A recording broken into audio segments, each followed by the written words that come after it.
with one of them. There's only one guy that's really in jeopardy this season, and you'll be able to find out about that in a little bit. We're also going to address Lucas Taylor, a commitment out of North Carolina, Heritage High School, really close to Wake Forest. Pretty good pickup by the Tigers. We're going to talk about him a little bit, and then we're going to talk about, I just called them the Bubble Boys. I didn't know which other way to go with it, but the Bubble Boys is the way I went, simply because every single one of the teams could outperform expectations. So we're going to go 9th through 13th in my preseason predictions. But first, we're going to say hello to Faxon. Faxon, how are you, sir? I'm good, man. What's going on? I'm happy to have you back. I'm ready. You're looking sharp. Looking sharp. You know, I had to bring it up a notch last week. You know, you kind of showed me up with the suit. You know, I had a pullover on, but you know, we got the golf shirt. We got the pullover now. So I like that. I like that a lot. We've stepped up the game. I like that. I like that. But first, we're going to talk a little bit about Clemson's front court. One of the deepest that it's been in a while. A nice little, a nice little mix of old and young. We got Amir Sims coming back. What do you think, Faxon? Yeah, it should be a really interesting season for the Tigers rotation-wise. There's a lot of depth, just like at guard. This is probably the deepest Clemson team I've seen in the last 5 years personally. A lot of experience, but then again, you got the two freshmen coming in, P.J. Hall, Omax. So it's a good balance, and hopefully those young guys can learn from the vets. Absolutely, and you're able to see both pictures. Somebody complained the pictures weren't big enough last week, so I just wanted to make sure that everybody saw. Amir could have shaved for this one. I'm not going to lie to you. There's some fuzz on his chin, but I'm not too mad about him. Turns down the NBA draft, only player in the ACC to lead his team in points, rebounds, assists, and blocks. Really well-rounded on the offensive end, brings value with his leadership, and you're able to run your offense through him if you're Brad Brownell and bring the 5 men out with his shooting ability. One of 2 players on the team that was able to shoot better than 40% from 3 last season, and really brings an extra element on offense with his passing as well, Faxon. Yeah, and if I'm not mistaken, he actually led the Tigers in assists last year. So Amir is a fantastic passer out of the front court. He's a valuable weapon to have. He can kind of play the 4. He can play the 5. He can stretch it out, shoot the 3 ball. This is Clemson's best player, just objectively speaking. It was last year, and it is again this year. So hopefully he can take that next step, maybe get himself an All-ACC bid, maybe second or first team. Absolutely. I have him pegged as a second-team All-ACC performer, but that's simply because I don't think his minutes are going to need to be as high this year because the depth is much better. We also have Hunter Tyson out of North Carolina. Showed flashes last season, including a 21-point performance against Wake Forest. Faxon. Yeah, Hunter Tyson. He's an interesting player. He really improved his rebounding from when he was younger. He's kind of, he was a little skinny. Put on some weight, put on some muscle. He started playing more down low for the Tigers. We saw him a lot more out of the 4 last year than previously. In his freshman, sophomore campaign, we saw him at the 3. So it should be interesting to see where the Tigers pivot with Hunter Tyson this year and what his minutes look like. Well, one of the things that worries me about Hunter Tyson in particular is he's somebody that gets pigeonholed as a 3-point shooter. Hunter's best when he does other things on the floor, whether it be rebounding, moving the ball, or running the break. He's not necessarily just your catch-and-shoot guy and do nothing else. He's a very good rebounder, especially in traffic, and he really battles down low on defense. And he's able to cover some different positions defensively, more the 3 and the 4 positions, and he's able to switch out back and forth. Yeah, and Tyson, like you said, he's good when he can do other things on the floor, and he's kind of that guy that you already know he's going to be spotted up in the corner, but he can also get you with the shot fake. We saw him had a poster dunk last year, which kind of caught everyone by surprise, but he's sneaky athletic. He can get to the cup too. Really looking forward to see what he can put together in his junior campaign. And one underrated skill that not a whole lot of people talk about, Faxon, is your ability to cut hard on every possession, and Hunter does that. He's able to bring some pace to the offense off the ball. He's able to stretch the floor. Hopefully he's able to improve on his 32% from 3. Next, have your little graphic going on right here. The wild card of the entire season right here. Jonathan Baer, 6'10", out of Germany, 207 pounds, did 1 year of high school in Georgia, went to UNC Asheville for 2 years, really performed well at times during the Big South competition, and then was able to actually close out his career at UNC Asheville with a 24-point, 14-rebound performance against Southern Cal. Yeah, and Baer, like you said, he's the wild card this year. If he can be an impact player for the Tigers and work his way into the rotation, he is so athletic and he's such a good shot blocker. It's really just, I can't state his value enough, and it's going to be interesting to see because obviously he's had 2 knee injuries now. Is it the same knee? The same knee, He retore his same ACL last year. He played in 1 or 2 games. That Florida State game, I remember he came back, had some nice rebounds in that game.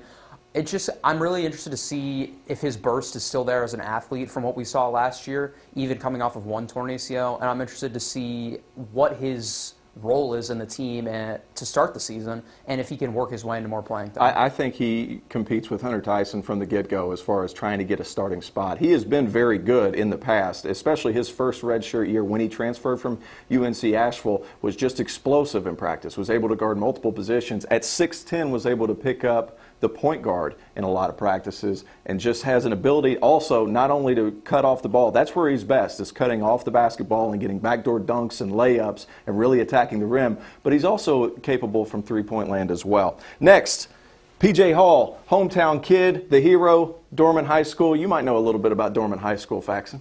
Yeah, P.J. Hall coming in, 4-star recruit. This is a top 5 recruit in the history of the Clemson basketball program, so this was a big get for the Tigers. Like you said, hometown kid coming out of Dorman. I mean, you can't help but be excited. It's really, and I feel like PJ is going to be one of those guys that's a 3 or 4 year player here, and that just makes me even more excited. He does have an NBA body, I would say, at 6'10". He can guard. He's a really good defender, but like you said, Bear is probably the better guy when you're talking about switching onto guards as far as athleticism, versatility, quickness, and stuff like that. So it's going to be interesting to see. In certain matchups, does Brownell pivot to Hall or to Bear, depending on who Clemson's playing and what the guard production is for the other side? Well, he's an excellent athlete, but like you said, he's not somebody that's going to be able to switch out. You are going to be able to hedge some ball screens. You're going to be able to do some different things as far as drop coverages in the pick and roll. But P.J. Hall's a stud. He's already been coached really well by Thomas Ryan over at Dorman High School, a guy that just continues to turn players out year in and year out. And then, on top of that, 4 state championships in 4 years, top 50 recruit in the country, big size, and he gives you an added element that Clemson did not have last year. 1, help side shot blocking along with Bear. 2, he gives you a vertical spacer. And what do I mean when I say vertical spacer? Somebody who you can throw lobs to off the pick and roll, somebody who's able to play above the rim, not having to gather his steps. And he's somebody that I think the Clemson Tigers are going to really like for a long time, Faxon. Yeah, like I said, it's just, I mean, when you look at the recruiting class that came in last year, it's hard not to get excited as a Clemson Tiger fan. Number 4 in the ACC, top 20 in the country, 6'10", 235 pounds, really good player, will be here for 4 years. NBA comparison I like to bring up, Jeff Foster, Indiana Pacers. This is from years ago. This is from when Reggie Miller played. Faxon, I don't know if you're old enough to remember when all that was going on. Yeah, that's definitely before my time. I don't think I was born at that point, but I'm gonna trust your judgment on the comparison there. Yeah, appreciate you. All right, next we have Omax Prosper. Nobody really knows. By way of Quebec, by way of Illinois, by way of Mexico, bit of a circuitous route to the Clemson family, and a unique skill set, high-level athlete. Not a whole lot of people know what's going on or hasn't been able to get a glimpse, but everything I've heard, one of the best athletes on the team and will be one of the best athletes in the ACC, Faxon. And just seeing him and PJ be able to grow together in the same class is definitely, it's going to produce some highlight reels, I'll tell you that. I'm really excited to see what Omax can do to develop his offensive game more, because we haven't seen a ton from him. Like we said, Latin Academy, he's bounced around high schools and countries. I'm just really interested to see in the minutes that he will probably get early in the season, what is he going to be like as a shooting threat? Absolutely. And you look at a couple of things too, like where is Coach Brownell going to play him? Is he going to play at play big at the 3 at 6'8", 220, or are you going to play Prosper at the 4 and really add that size and skill? His measurables are a lot like Dante Grantham's. Yeah, and we actually have a good comment coming out of the comment section. It says, how hard is it for a true freshman to come in and play in the ACC, and what do you remember about your early games as a freshman? I just remember the size and the speed of the game with, we would go in and we would play North Carolina or we would play at Alabama. Like the size and the speed of the game, and you have to, everything goes from, well, you can coast here to where you better go hard on every play. And as you get older, you can pick and choose your spots, being able to go slow and then fast, and that's one thing that Brad Brownell really emphasizes on with his players, especially on offense. Right. But defensively, not that I ever got it, Faxon, because quite frankly, I never played any defense, if I'm going to be honest with you. But I tried real hard, and it took a while just to understand the concepts, the rotations, and things like that. It is going to take a while. Thank you so much for your question. Guys, if you have questions, keep them coming in, and we're going to answer them as the day goes along. So thank you for that. Next, Warren Lynn Kidd, 6'10 and a half freshman out of IMG Academy by way of Orlando. Just a big shot-blocking threat and a superb athlete, Faxon.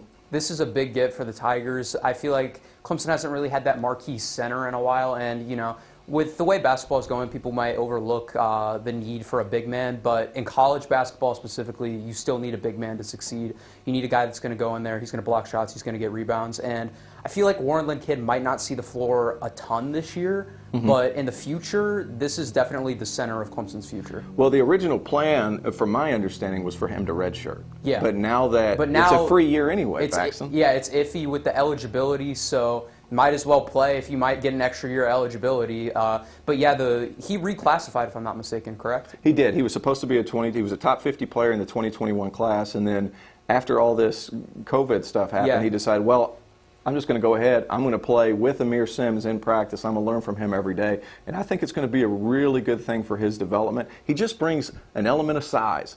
You lose Trey Jemison to Alabama Birmingham. You bring in Warren Lynn Kidd, who's a little bit better of a player and who has better athletic ability, especially on the shot blocking. Trey was a great kid. He did a lot of good things, but not necessarily a shot blocking threat and not somebody very good at covering the ball screen. Yeah, and Lynn Kidd, his feet are 20 times faster than Jemison. No diss to Jemison. Jemison, obviously, great player, crazy athletic, but I think, like you said about Bear earlier, I think you could see Lynn Kidd, with the development of his body, get into that position of Bear. He's got that natural athleticism to where he can get to the point where he can switch on guards in the future. Yeah, absolutely. And he's somebody that the comparison that I've talked to a couple of people really have been Manny Bates at NC State. Now, is he going to average 2.7 blocks a game and lead the nation for freshmen in block shots? I don't know that that's going to be the case. What I do know is he's somebody that has enough athleticism and size to where he's going to be able to cover different actions by other opposing offenses, and he's pretty quick on his feet too. A great get. Anytime that Clemson is able to get top 100 players to redshirt and learn a year, you're developing that culture, you're developing your system, you're developing somebody who can come in and learn gradually. He's able to do that behind Amir Sims. Great get by the Tigers with Warren Lynn Kidd. And guys, like I said before, make sure that you send in your questions. We're ready to go, Faxon. Faxon's taking care of the questions. We know when they're coming in. We'll do our best to ask and answer all of them. And thank you for that. Those slides were brought to you by East Park Printing. Those are the guys who made this one. They made this one. Good people over there. Talk to Randy. Tell him I said hello. Tell him T.O. sent you. East Park Printing in Clemson, South Carolina. They're going to take care of all your needs. Really good people. Give them a shout. Locally owned, and only one spot for the business. Yeah. Really good people. I like them a lot. Good people.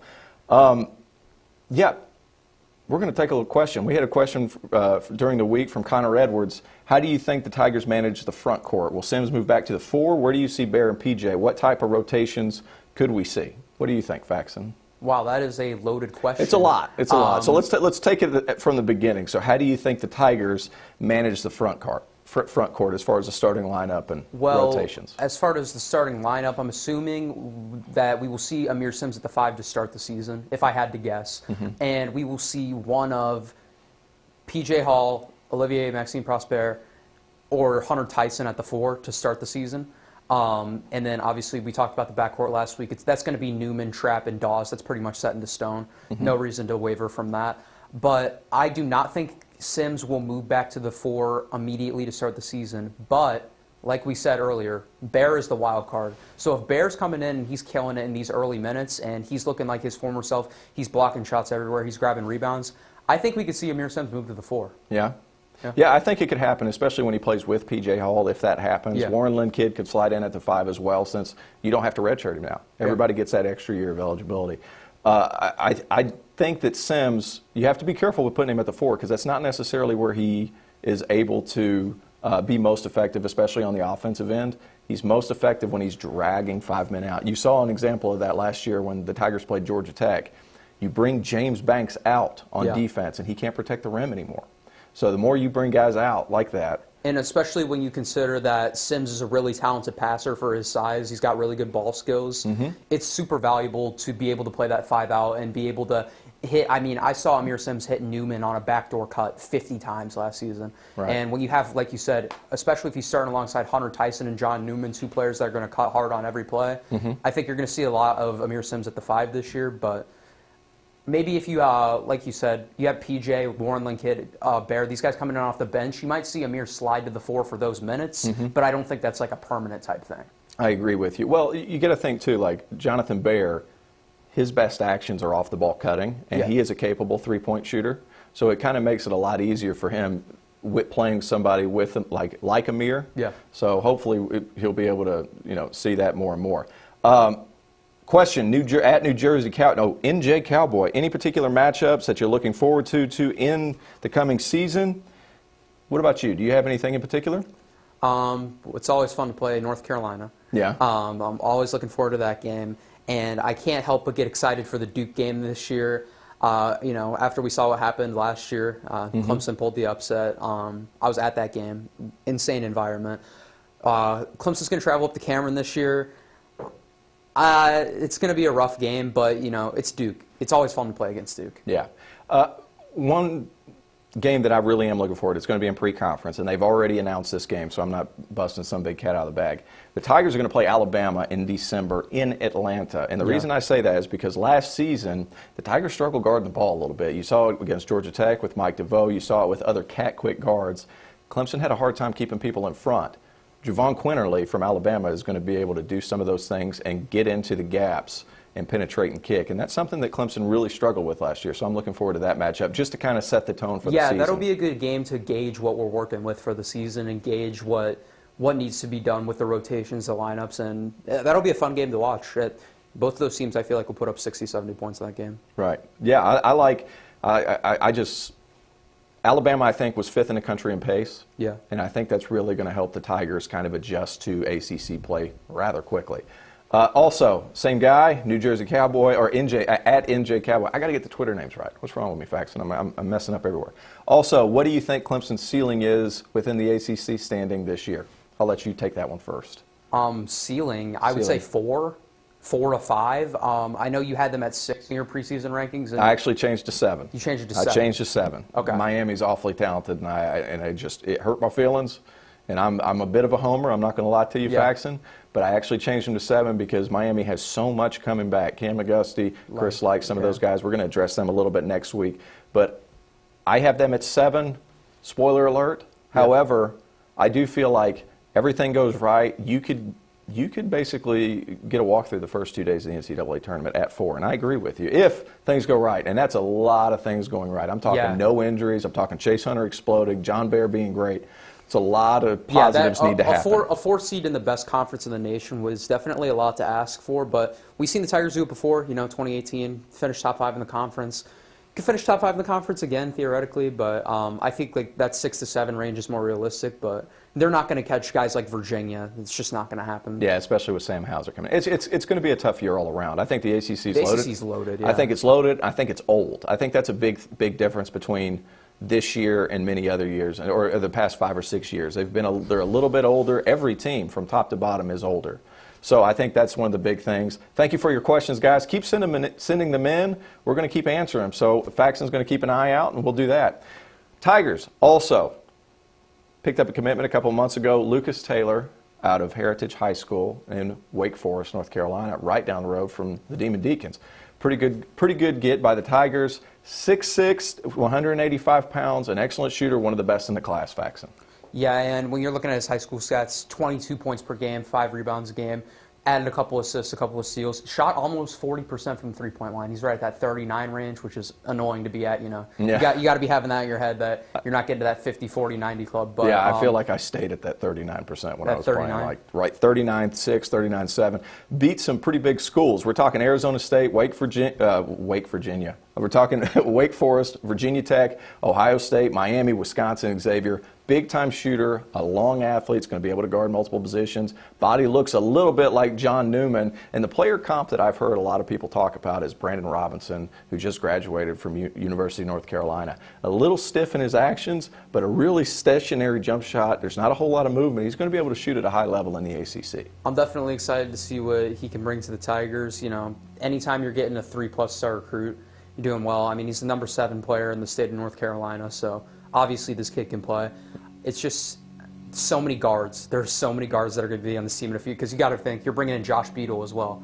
So, and you're retaining every guard but Clyde this year. So there's going to be a lot of guard depth on the Tigers next year. And what did I was talking to your dad, Mark Childress, a couple of weeks ago. What did I say? It's get old, stay old. Yeah. That's going to be the main thing, because then whenever Alamir Dawes, Chase Hunter, Nick Honor, Alex Hemingway, they're all going to graduate. What are you going to do? You're not going to have to, revamp with a bunch of freshmen. You're going to be able to slide some sophomores turning into juniors over. You slide Beadle right in there at point guard, and you can slide Taylor right in there at shooting guard. It works out perfectly. And you want to talk about size in the backcourt. That's something the Tigers don't. 6'4" and 6'6". 6'4", 6'6". That's your 1 and your 2. And who knows, maybe Omax Prosper's able to stay that long. I sure hope he is. Then he's going to be a senior going into that final year. That's going to be a pretty good roster. Tigers continue to build and continue to piece, because now they have their baseline.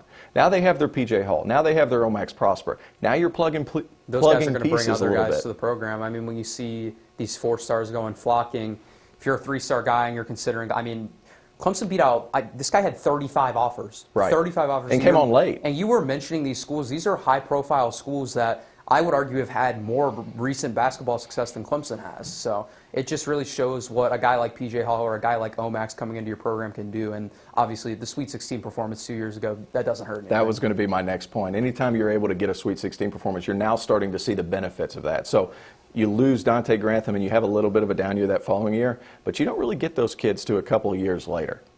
Yeah. It's going to be interesting.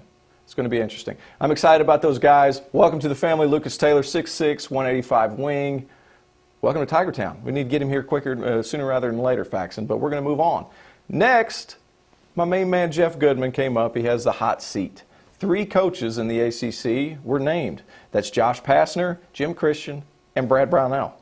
After a huge recruiting class and guys that are going to continue going, what are your thoughts on that? But let's do this, because I want to break down each coach.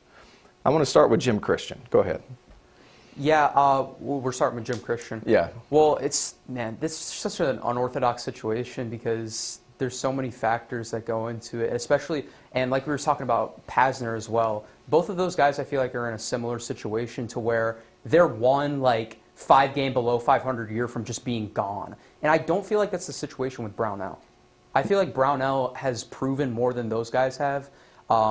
Especially bringing in the recent recruiting class. And I don't agree with him being on the hot seat. I disagree as well. I think maybe a couple years ago you could say Brad Brownell was on the hot seat, but Sweet 16 appearance 2 years ago, just brought in a top 20 recruiting class in the nation, and he still has 3 years left on his contract. You're at least going to let that contract ride out and see what he can do with these recruits. You're not just going to can him for no reason. Yeah, and a year ago you bring in 2 top 100 guards in Alamir Dawes and Chase Hunter. Chase Hunter you haven't really seen, but Alamir Dawes, I think, has proven his worth thus far. He's a really good player. Brad Brownell's not a hot seat. You get him for another year, he would have to mess up to an unbelievable amount. Clemson would have to win 9 games this season for Brad Brownell to get fired. The reason I was surprised Jim Christian made it through the season. I think he was a COVID save. I'm not going to lie to you. I think he's a heck of a coach. I'm not. He's got guards that can play. He's been able to develop. Jerome Robinson, who got drafted in the lottery. Kai Bowman, who played for the Golden State Warriors last year. They've been able to bring some talent. Or develop talent, rather. These guys weren't highly touted coming out of high school. He's been able to develop that talent gradually. However, he reloaded this year, but an overall record in 6 seasons of 75 and 119 is probably not a good thing. It's not admirable, and I feel like. Do you think he'll get fired after another mediocre year this year? It's just such a loaded situation. It's hard for me to understand what the thought process is going through, because it's almost a throwaway year. You bring in 4 transfers at Boston College. I don't see you can't really fault him for that. Yeah. He's not exploding with talent. He's done a good job developmental wise, like you said. Jerome went in the lottery, and Kai Bowman's getting minutes on the Warriors last year, so he's done a good job of developing talent. I just feel like it's hard to recruit up there. Number one, it's a really good school. You got to have really good grades to get in, and there's not a whole lot of fan support. Yeah, there's you got to think too. Boston College is like New England Patriots, Boston Celtics. The Boston Bruins? Bruins, yeah. Red Sox. And you're probably the 5th or 6th, probably 7th show in town, realistically speaking, because their hockey teams. What, in the Frozen Four, is that what it's called? Yeah. It's a tough situation to be in. It's a cold place to play. You're sharing the facilities are not up to par with the rest of the ACC. I'm not making excuses, because you got to win. Al Golden won. You can win there. Yeah, you can win. It's difficult from a recruiting aspect, and I feel like you said, I feel like he's a good coach. I really don't feel like a lot of this is his fault, but if Boston College goes out and wins 11 games this year, then I think he's gone. Yeah, and you have to be able to recruit the Northeast, and he hasn't really shown an ability to do that. He's getting a lot of guys out of North Carolina, Georgia, things like that. He got C.J. Felder from South Carolina right down the road here. I just feel like if you're going to be successful at Boston College, you're going to have to get some of those Pennsylvania kids, those Boston kids, BABC, an AAU team out of there. I feel like it's going to be tough for him. Al Skinner said it proved it could be done. He had 7 NCAA tournaments during his tenure before they let him go. I just feel like Jim Christian might be the only person there. We've already discussed Brad Brownell. He's not going anywhere. Sweet 16 2 years ago. He's recruiting at a high level, and he stays out of the newspapers for the wrong reason, facts. And that's one thing that I think is underrated in a lot of people's minds, especially, I'm just going to say it like it is, at a football school. Yeah. You're at a football school. You're not bringing negative attention to any program, and you're able to hover right in the middle of the conference most of the time. Yeah. Do you want more? Absolutely. And I think this year we're going to get more. However, it does make it tough whenever you show up on the hot seat. It seems what is seemingly every year for no reason. Yeah, and I mean, like I said before, maybe before the Sweet 16 appearance, like maybe the few years before that, you had a case for Brownell. He's just kind of stringing along, but you go to a Sweet 16 without your best player, by the way. Grantham was injured, and you probably would have gone to the Elite Eight with him. I think they would have gotten the Final Four. I really too. do, because they would have played Duke in the Elite Eight game. Yeah, I don't think Bagley and Wendell would have been able to stretch out on Grantham, and Clemson maybe had played Mark Donnell over Eli Thomas in that game. They would have been able to pull him out of the pant. Yeah. But if Brad went to the Final Four, he would be the coach forever. Yeah. So it'd be a Boeheim situation. Yeah, there's just never. This is like one of the least. This is one of the least reasoning seasons to fire him. And I think that goes everywhere. I think that's the hard part. I think it goes everywhere with Jim Christian too. Would I fire him if he won less than 10 games during this situation?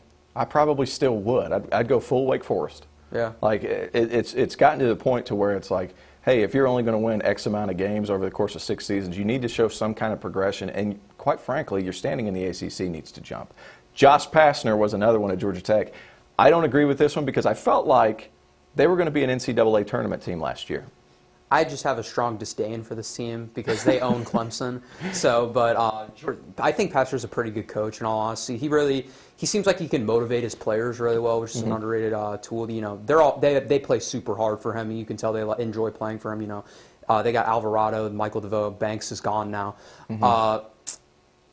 Hot seat. It's not really fair to put them on the hot seat when they were postseason banned. Yeah, they were postseason banned, and they would have been. They would have been in the tournament. Yeah, but it was also his staff that got them postseason banned. Yeah, that's true. Well, here's the thing: they would have made the tournament last year had there been no postseason ban. Yeah. But I will say this: he has the guards this year to make it happen with Alvarado and DeVoe. I feel like if they're able to make a tournament this year, and there's no reason they shouldn't.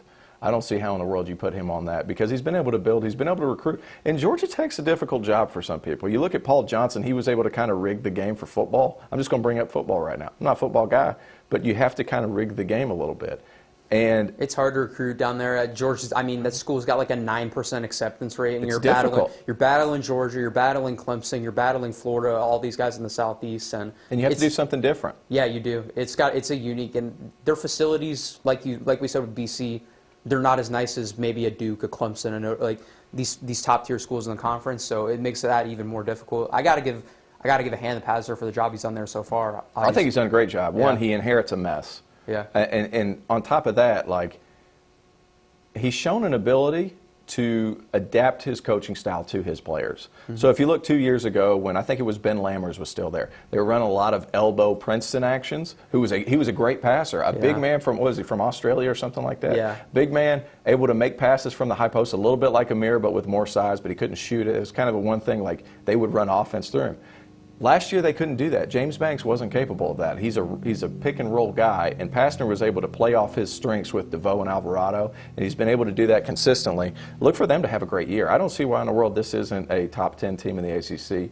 I don't see that happening. His buyout's right around $3 million. I think that's a little much. Yeah, but it's tough. No reason to buy him out when you would have been a tournament team last year, and you bring everyone but Banks back. There's just that and Brownell. I can see the Christian, like we said, it's just been a kind of a run of mediocrity there, but Pastner and Brownell, not on the hot seat in my eyes. No, it doesn't make any sense at all. No. It doesn't make any sense at all. We're going to talk a little bit now. We got positions 9 through 12. We did Wake Forest, Pitt, Boston College. It was 15, 14, 13. I'm going to call them the Bubble Boys. Why? Because I feel like this could be somebody that outperforms their early season ranking and could be potentially, just because they are in the ACC, if they're able to jump into the top 10 of the conference, they would be able to go to the NCAA tournament. First, Notre Dame. As you see the cool graphics going on. This is a wild card for me. They lose a lot of players. They lose John Mooney. Mike Bray's a motion-based offense coach. He does have the guard in Prentice Hub that is going to be able to turn things, or going to be able to lead a team to the tournament, Faxon. Yeah, and Hub's a great player. I'd like to see him take a leap efficiency-wise this year. Scoring the basketball, 38, 37% from the field last year. Can't shoot the three ball, but he's got to shoot the ball at a higher clip inside the arc. Great passer, though. I mean, almost 6 assists a game. He's really the perfect guy, like you said, to run the Mike Bray offense. Yeah, exactly. And he's surrounded by shooters. Dane Goodwin's an excellent shooter with good size at 6'6", 200 pounds. Nate Lejevsky, and I hope I'm pronouncing that right, but I'm trying real hard. Nate Lejevsky is a breakout candidate in conference. 6'10", 227 pounds. Didn't shoot great percentages from three last year, Faxon. No, he only shot around that 31% range, but I feel like we could take that. We could see that take a jump this year. I think you'd be on board with me there. Well, yeah, absolutely, and I'm right there with you. Simply because John Mooney dominated so much of the time with being on the floor. He didn't get as many touches. He's going to be more part of the offense. I could see him easily going anywhere from 12 to 14 points a game and being one of those most improved players in conference. Juwan Durham, 6'11", 231, has struggled with foul trouble, but he's 6th all-time in the Irish history in block shots. Yeah, and this is just he's just a defensive guy. He's really not going to give you a ton, except being a body and taking up space on the offensive side of the ball. But like you said, defense, yeah, he's on it with the rotations. He's athletic enough and quick enough to rotate, and he can get up and block shots at the rim. Something that's really valuable to have, especially in this conference. And one thing, too, with the Irish, they actually fit really well together. And we have some problems with the camera here. But they actually fit really well together. There we go. Well, they actually fit really well together. You have your rim guy and your rim protect guy on offense. He's able to finish lobs. You have your pick and pop four-man, who I think is going to shoot closer to 35, 40% from three, yeah. A wing scorer, and a guy who can make it all happen in Prentice Hub. This is a team I think can exceed expectations, just not a very deep team. Yeah, that's what I was about to say is you look at the top four, like the four horsemen, you could say. You're like, this could be a good team, and then that bench is looking real rough. All right. Well, 11, we are going with the NC State Wolfpack. This is a team that has talent, and I feel like I could be rating them too low or I could be rating them too high, and I'm going to tell you why. Markel Johnson, a 6-foot guard out of, I think it's Cleveland, Ohio, graduated. He was the ultimate bailout guy for the Wolfpack. Kevin Keats loves to play up-tempo. He loves to do a lot of different things schematically on defense, but is he able to have a guy on the floor that basically makes up everything for him? Johnson was able to do that. Here we're going to go to Cam Hayes, a freshman. So you're going to replace Markel Johnson, who is arguably the most important player in the country to his team. And you can look at all the analytics. You can look at all that. Floor time, buckets at the end of the clock. At any time that NC State struggled to get offense, Markel Johnson was able to fix it. And you're going to pass it off to Cam Hayes, a freshman out of North Carolina, from the same high school that John Newman came from. Yeah, it should be. I kind of wish Clemson would have got Cam Hayes. Yeah. Newman could have called in a favor there, yeah. But Cam Hayes, it's really tough to be a freshman guard in the ACC. It really is, and I don't want to say that I think he's going to struggle this year because I don't think that's the case. I think he's a really talented kid, but he's not Markel Johnson. Like you said, no one's Markel Johnson. So it's tough to see NC State being anything more than this. Like we said, Notre Dame could potentially, they could catch some people by surprise this year. I don't think this NC State team's one of those teams. They do have talent in Bates, Thunderberg, but I just don't see the guard play getting there for them. Well, that's the thing, too. Like, you can have DJ Thunderberg. You can have Manny Bates, who shot above 65% from the field last year. You can have Devin Daniels, who showed spurts of playmaking ability, but he's really more of a scorer. You got to have that guy that gets everybody involved, and I think Johnson's going to be one of the most missed players in the country. Yeah, Braxton Beverly and Cam Hayes are not going to be able to fill that role for the Wolfpack. Yep. Manny Bates, to me, I feel like we're looking at an all-defensive team performer. Oh, yeah. Led the country for freshmen in block shots at 2.7. Elite timing, good quickness off the floor, and immense size. Huge guy, really. Yeah, and I was just watching the Clemson North Carolina State game last game. his impact is felt even when he's not blocking shots. He's one of those guys where he takes up so much space, and his wingspan allows him to guard so many players at one time that if you drive into the lane and you're looking to kick, he can get his arm out there. And if you're going to go up, he's going to go up and he's going to swat your shot. So it's a tough guy to play against. Yeah, and one element that I think is really important for a team like NC State, who loves to get up and pressure the passing lanes, who loves to get up and pressure the ball and force turnovers, is if you're able to do all that, but you have Manny Bates behind you and DJ Funderburk behind you, that's a team that can really take some risks because you've got big-time shot blocking on the backside. DJ Funderburk is a really good offensive player. You're looking at above 12 points per game, but he only shot 22% from three. My biggest question going into the season for Kevin Keatts is, can he play the 4 alongside Manny Bates? Because if you're able to do that, you're looking at a massive front line with shot blocking and length at almost every position, to go along with this freshman point guard in Cam Hayes. Is he able to lean on those seniors a little bit? I could see Devin Daniels, I could see Funderburk taking it up and initiating offense this year, and really long, athletic bunch of guys at NC State this season. I do think the point guard position is just too precious in the ACC. You can't turn the ball over. You got to get shots up. Yeah, and like we said, we saw Alamir Dawes, who came on super strong at the end of last year, kind of struggled a bit early on. You know, when you're a true freshman getting thrown into the fire as a starting point guard in the best conference in America, you're never going to adjust on the fly. There's just nobody that can do that. Mm-hmm. And we even saw Cole Anthony last year struggle a lot. With shot selection, stuff like that. I do think Hayes will be kind of one of those guys where you can see him like Alamir Dawes pick it up once he kind of gets his groove. But I agree with that. It'll be too little too late at that point for the Wolfpack. I can't see them finishing above 10. I really can't. Yeah, it's going to be tough. They are talented. They're talented, but they have Braxton Beverly, who just can drive a knife in any team possible, and he can spotlight at the point too. That's not necessarily his strength. I just worry because Keatts isn't necessarily one of those guys like Mike Bray from Notre Dame, who we just talked about. He's somebody that can pick apart defenses. Keatts relies more on energy, enthusiasm, effort than he does necessarily drawing up a bunch of stuff. Yeah, and you'll see them press a lot too, especially when they get down in games. You know, mm-hmm. I don't see it this year for the Wolfpack. I agree with you. I think it's going to be difficult, especially with a freshman guard. These guys are good, don't get me wrong, but you got to score the ball and you got to take care of it. If they would have brought Markell back for one more year and had Hayes to learn under him, then this team probably would have been, I would say 7 or 8, but just very good team.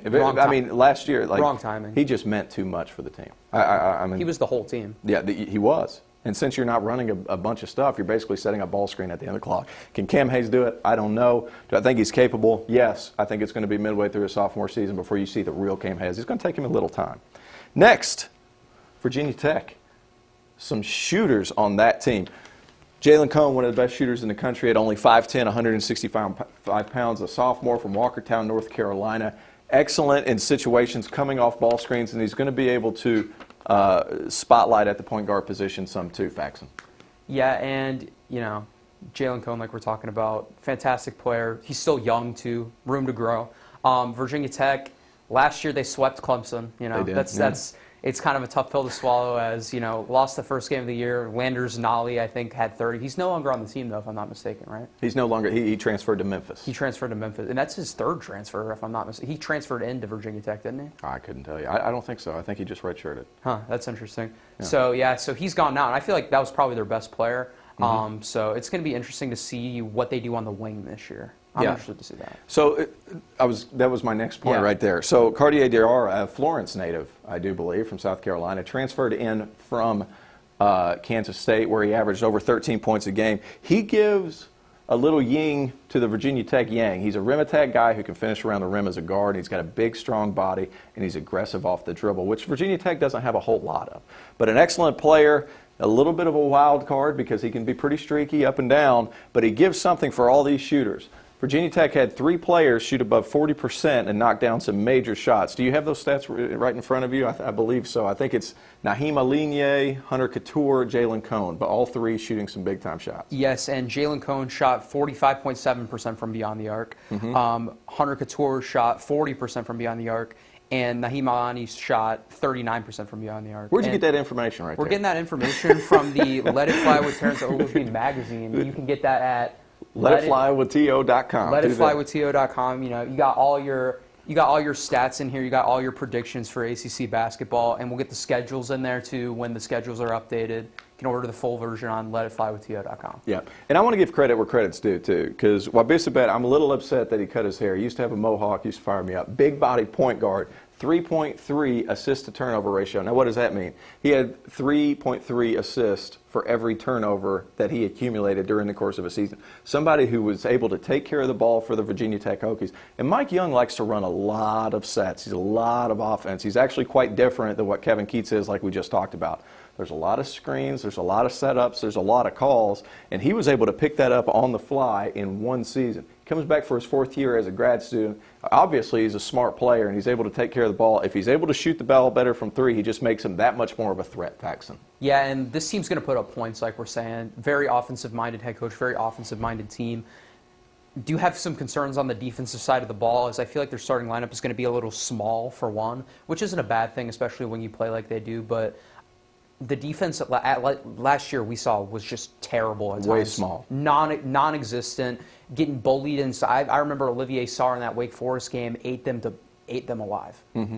Well, that was one of Mike Young's big things during the offseason. He was like, well, what can we do to improve? Well, we got to get bigger. So what did he do? He got Iowa transfer Cordell Pimsel. He got Justin Mutz, which is right here, a transfer from Delaware. And he also got Kive Aluma, who actually followed him from Wofford up. Aluma's an excellent role player who's able to do all the little things, a great screener, a great rebounder, things of that nature. Justin Mutz, he's an interesting one, a bit undersized at the 4 position, but he's a really good attack-the-basket player at 6'7", and he's going to be able to have a lot of room to operate with some of these shooters. Yeah, it should be an interesting dynamic to see, and I think Virginia Tech will actually be a fun team to watch this year. It'll be interesting to see if their offensive philosophy changes any, like you said, with the more size being brought in, and I'm going to be interested to see what their starting 5 is and what rotations they go with, because you know how Young has a really short leash. He'll pull you in an instant if you're taking bad shots. Yeah, absolutely. And there's no need to take bad shots. He does such a good job of setting his guys up and people putting get wide them in open. position. That's why he has zero leash for shot chucking. You're getting wide open looks. I would have never played for that guy. I would have never been able to play for him. I'm shooting it every time I'm touching it. Let's move on. Number 9. I like this team. Syracuse. Probably, with this guy and this guy, Joe Girard and Buddy Boeheim, probably the best shooting backcourt in the conference. Both guys can get hot and light it up in a hurry. This guy right here, Buddy Boeheim, I know he's Coach's son, but Coach's son hit 97 threes last year, Faxon. Yeah, and you can make an argument for best shooter in the ACC for sure, especially considering with the volume he shoots them at. And like you said, this backcourt's going to be able to put up points, and they're going to shoot a lot of 3 balls. Girard's actually a really underrated ball handler. You know, you might get thrown off by his size. He looks kind of scrawny out there on the court, but he holds his own, especially, and he can hold his own on defense too. So he's a great player. Yeah, agreed. And one thing everybody talks about, well, Syracuse, they only play zone. You don't have to worry about defense. There's a lot of good things about the 2-3 zone, Faxon. One, you don't get in foul trouble because guys aren't rotating and getting out of position. 2, you're able to play the same guys for a long time, so you don't have to take your scorers off the court. Joe Girard and Buddy Boeheim are going to have some games where their stats are absolutely inflated. A really good combo at the 1 and the 2. Quincy Guerrier might be my breakout player for the Syracuse Orange Men. Yeah, and, you know, didn't get a ton of time last year to really showcase the talent he has. Only a sophomore. Got his body a little bigger over the offseason is what I've been hearing, and I agree with you that he could break out big time, especially for a team that really needs a wing to step up this year. Well, he did an excellent job, too, of playing. The Orange Men lose Elijah Hughes, which was a big-time scorer, led the ACC in scoring. Quincy Guerrier is going to be able to expand his game a little bit. Flourished last year as an ultimate hustle guy, but he's going to be able to do some different things. His shot's not broken. He handles the ball pretty well, and he's got really good size. And not to mention, he's a very good shot blocker on the bottom wing of that zone, on top of being able to handle the ball some, and hopefully he'll be able to create a little bit off the dribble. At least that's what Boeheim hopes. Yeah, the zone is such a strange dynamic because a guy like him can be, like you said, so effective coming off that wing to block shots, and you might think, like, oh, the small forward's not going to block shots, but, like, in that 2-3 zone, he's rotating over help side a lot, and like he can jump out of the gym, so he can come over and swap shots. Yeah, no doubt. I agree with you totally. This guy right here, Merrick Dolagi. I feel like he's been there 18 years. He's been there. He's been there since. Yeah, I think he was a freshman when I was a sophomore. He's been there forever. Yeah. Like the Slovenian big man, 6'10", 201 pounds, really operates a little bit like Justin Mutz. from Virginia Tech. If he's able to get that ball towards the top of the key, he's able to use some of his quickness. Now, he's thin as a rail. He hasn't been able to put on a pound since he got to campus, but an excellent passer, somebody who's going to be able to operate in space with all the shooting along the top, with this top line right here, and somebody that really flourishes with his talent being able to put the ball on the floor. I don't even think he shot 10 threes last year, Faxon. No, he did not shoot a ton of threes last year, and, you know, you might be deceived by thinking he could shoot because he's such a skilled, but that's not really what he's looking to do. When he gets the ball at the top of the key, even if he's open, he's looking for a cut, he's looking to make a pass, and that's just the game he is. I don't want to say Jokic-esque because that's an unfair comparison, but similar mindset is there. Yeah, I'm in complete agreement. If he's able to shoot the three ball a little bit, I don't see why he's not able to get to the NBA and play maybe some three, but he hasn't been able to shoot it. Prototypical big man in Europe, they're able to do a lot of things, and they're able to work some offense around him, which is a lot of what Syracuse does as well. So, yep, that's the Syracuse Orange Men, the Bubble Boys. Just a rehash right here, all three of them. Number 9, Syracuse, 10, Virginia Tech, NC State, and Notre Dame. And just to rehash what we talked about last week, we got Wake Forest at 15, 14 Pitt, Boston College, Notre Dame, and the rest, like we talked about. And Tio, we got a good question coming out of the comments while we were mentioning all these teams. It is, what was your favorite place to play on the road in the ACC, and what was your least favorite place to play on the road in the ACC? That's an easy question. First of all, the worst place to play, now this is back when, but Florida State was awful because there was never anybody there. They had a billion different color seats. There was throw up everywhere, and I think it was the only school in the conference that served alcohol at their games. So there would be some ruckus about like 8 to 10 rows up. Somebody would just throw a beer, and then there was a couple fights. My dad got in a fight with somebody, had to hold my mom back. My mom's the crazy one. You ain't got to worry about dad. You got to worry about mom jumping over 3 rows of seats. But no, Florida State was probably the worst when it comes to – I'm a little jealous of today's ACC, to be honest with you, Faxon, because Notre Dame, Syracuse, and who else?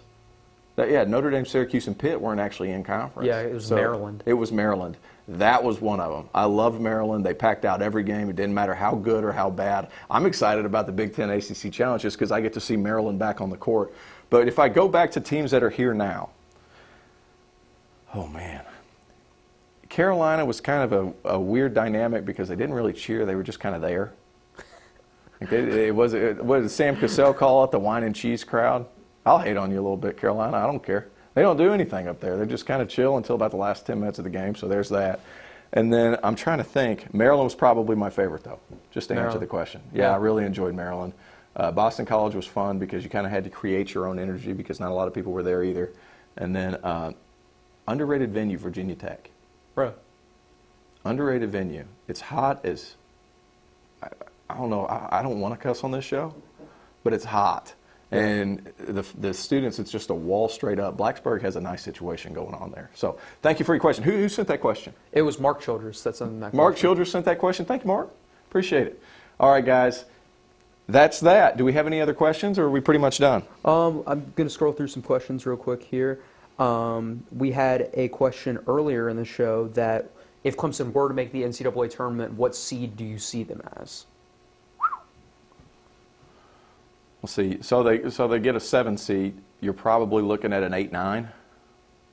So maybe you get that 8-9 game. Yeah. I'm trying to think of just according to what ACC has gotten in the past. I think like that. I actually believe the ACC is going to do well in the non-conference this season, just because everybody's going to be able to. I think it's a pretty favorable non-conference, and they're going to be able to rack up some wins. So I think the ACC is going to be looked at as one of the premier conferences this season, as opposed to last season, where Carolina's bad. So it's like, I think the general consensus of people on the outside looking in, well, it's not as good a conference if Carolina's not as good. Yeah. But I think if Clemson's able to get 6, 7, let's just say 7, just because I already said they'd be in 7th. I want to go 8, 9, maybe a 10. I'd prefer a 10 to an 8 or 9. I think I would too. Actually, go against a 7 and then play the 2. Don't have to play that 1 seed. You don't have to play that 1 seed. Yeah. I think we were a 7 my sophomore year, or a 10, and then we lost to Michigan. We don't want to talk about that. It's negative. I'm going to bring up bad memories. Thank you for the question. I don't know who that was from. Who was that from? I seem to have lost their name. There are a lot of comments. It's probably my mother. Thanks, Ma. Appreciate you. It was very early in the show. Oh, okay. Well, anything else? I think we're getting close to the end, my man. Let it fly with T.O. Yeah, we're getting close to the end here. Yeah. Guys, thank you. Another episode down. We appreciate you very much. We'll be back next Thursday at 7 o'clock. We're going to make this a big thing every week, and then once we get closer to season, we'll do some scout reports. We'll do some different things of that nature. We're going to work with this as much as we can just to kind of give you a visual aid. Thank you, ladies and gentlemen. This is Let It Fly, episode